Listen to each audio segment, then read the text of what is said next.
why the phoenix sits on the right hand of the emperor. Oke, balik lagi bareng gue di channel ini. Tapi kali ini gue nggak ditemani siapa-siapa ya, karena ini dibuatnya juga buru-buru.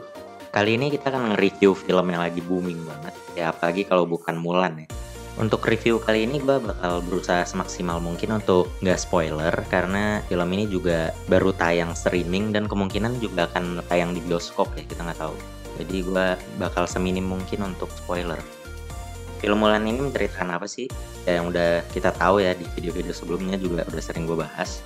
Film Mulan ini menceritakan tentang perjuangan seorang wanita ya, namanya Hua Mulan.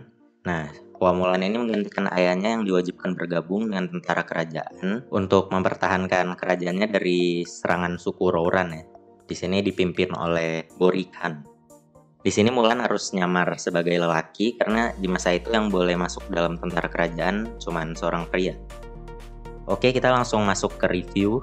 Dari segi penceritaan, yang pertama mau gue bahas, ceritanya sebenarnya nggak jauh dari animasinya ya. Buat film yang digadang-gadang bakal dibuat lebih realistis lah, bakal lebih dekat sama legendanya. Menurut gue nggak terlalu beda jauh sama animasinya.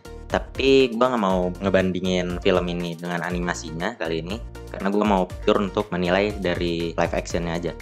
Lalu menurut gue film ini karena tadinya udah digadang-gadang bakal realistis, bakal based on legendnya. Nah jadi kurang jelas sebenarnya film ini mau dibawa ke cerita asli apa masih pakem animasi. Karena yang gue lihat ya masih hampir sama animasi.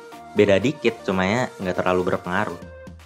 Kalau soal pembawaan cerita ya seperti film live action Disney lainnya lah ya. Kayak Aladdin, Cinderella dan lain-lain. Nah, poin yang mau gue bahas itu Phoenix di sini ternyata tidak terlalu berpengaruh ceritanya.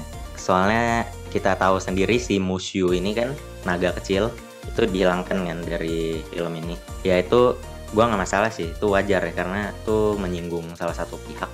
Jadi digantikan dengan Phoenix, namun Phoenixnya ini nggak berpengaruh apapun gitu. Oke, lalu film ini yang perlu gue bahas adalah di 40 menit awal bagus, namun habis itu melempem. Nggak tahu kenapa di 40 menit pembawaan karakter, story semuanya cukup bagus ya. Gue juga nontonnya enjoy. Dari pertengahan film ke akhir itu kayak semuanya langsung datar, langsung menurun semuanya. Kekuatan di awal film itu jadi hilang. Lalu banyak juga dialog yang miss menurut gue, yang seharusnya dialog ini menggambarkan suasana ini, namun ternyata kita nggak dapet feel itu. Di film Mulan ini juga nggak ada nyanyi-nyanyi ya, bukan musikal seperti film Disney lainnya. Tapi itu bukan kekurangan, malah gue bilang ini malah jadi poin plus. Nggak tahu kenapa ini bikin Mulan jadi unik aja dibanding film Disney lain.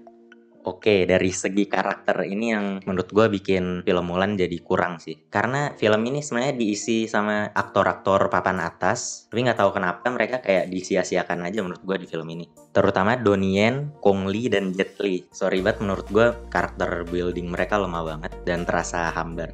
Terutama Jet Li ya. Bahkan gue pernah baca dari salah satu review, ada yang bilang kalau Jet Li ini yang gerak cuman mulutnya. Sisanya dari hidung ke atas wajahnya itu nggak ada ekspresinya sama sekali. Nggak tahu kenapa Jet Li kaku banget di sini. Lalu yang diperankan Donnie Yen yaitu Commander Tung, emosinya kurang banget, kayak buru-buru banget. Lalu si penyihir yang diperankan oleh Gong Li juga karakter buildingnya buru-buru banget ya, perubahannya dari ini ke ini buru-buru banget menurut gue. Menurut gue ini bukan karena acting mereka buruk, namun emang karena penggambaran tokonya aja yang nggak kuat. Karena kalau kita komentarin acting Donnie Yen, Gong Li, dan Jet Li sebenarnya udah nggak pernah diragukan lagi gitu. Nah, tapi selalu ada penyeimbang. Kalau ada yang buruk, pasti ada yang bagus. 3 tokoh yang menurut gue masih bagus adalah Mulan sendiri, yang diperankan oleh Liu Yifei. Dia benar-benar jadi Mulan itu sendiri. Bagus banget. Gue melihat Mulan dalam diri Liu Yifei gitu. Lalu tokoh ayahnya Mulan yang diperankan oleh Chema, menurut gue itu juga bagus. Pendalaman karakternya bagus banget oleh Chema ini. Dan yang ketiga yaitu Hong Hui. Hong Hui ini diperankan oleh Yoson An ya, nama yang kita belum cukup kenal banget jadi aktor, tapi bagus banget. Jadi ada 3 ya yang bagus, Mulan, ayahnya, sama Hong Hui. Oh iya, gue lupa, bahkan Bori Khan yang jadi antagonis utama, karakternya nggak dapet banget sebagai antagonis. Kita nggak ngerasa aja dia kayak antagonis gitu, kesan horornya kurang, dan lain-lain. Oke, ini mungkin cuman sekadar lewat aja historical akurasinya. Menurut gue ya kostumnya udah pada tahu lah ya, nggak sesuai sama zamannya. Ya emang film ini dibuat se-Disney mungkin supaya berwarna, supaya lebih menarik. Kostumnya kalau kalian perhatiin itu ada campuran dari berbagai masa dinasti ya. Tapi ini dimaklumi karena ini nggak berpengaruh kok sama ceritanya. Malah ini nantinya bakal jadi daya tarik buat visual film Mulan ini. Oke, dari segi visual dan musik scoring, ini bagian yang menjadi penolong banget buat film Mulan. Visualnya itu megah banget dengan warna yang colorful ala Disney, landscape-nya yang manjain mata banget. Bahkan gue beberapa kali goosebumps ngeliat landscape-nya. Terus settingnya cukup unik di rumah Tulo itu ya. Kalau kalian tahu rumah Tulo itu yang rumah bulat yang ditinggalin sama Mulan. Itu sebenarnya kayak sebuah desa sih yang ada beberapa kepala keluarga di situ. Itu unik banget dan shot-shot dari dalam rumah itu juga indah banget. Kayak rame, terus ceria. Kalau dari semua film live action yang pernah Disney buat, yang remake-remake ya, untuk segi visual, gue berani bilang kalau Mulan ini yang terbaik di antara yang lain.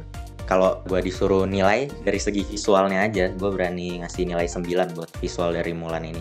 Musik skornya oke banget, tepat sasaran, nggak berlebihan. Tapi kalau gue disuruh buat nilai ke penceritaan dan tokoh, sorry banget gue cuman kasih 6 doang.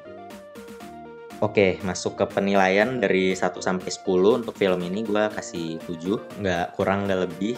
Ya karena itu tadi yang udah gue sebutin. Ini film ini sayang banget ya, padahal bisa berpotensi untuk jadi bagus film ini. Namun hancur karena hal-hal yang tadi seperti penokohan, story yang datar. Tapi cukup terselamatkan lah sama visualnya. Itu visualnya jadi penolong banget. Ya terlepas dari semua itu, film ini masih worth it untuk ditonton. Ya tapi sekedar untuk hiburan. Kalau untuk penilaian sih ya emang segitu sih, 7. Oke, itu dia review film Mulan kali ini. Kalau ada teman-teman yang beda pendapat silakan, karena pendapat orang beda-beda. Terima kasih udah menonton, silakan like, komen, dan subscribe.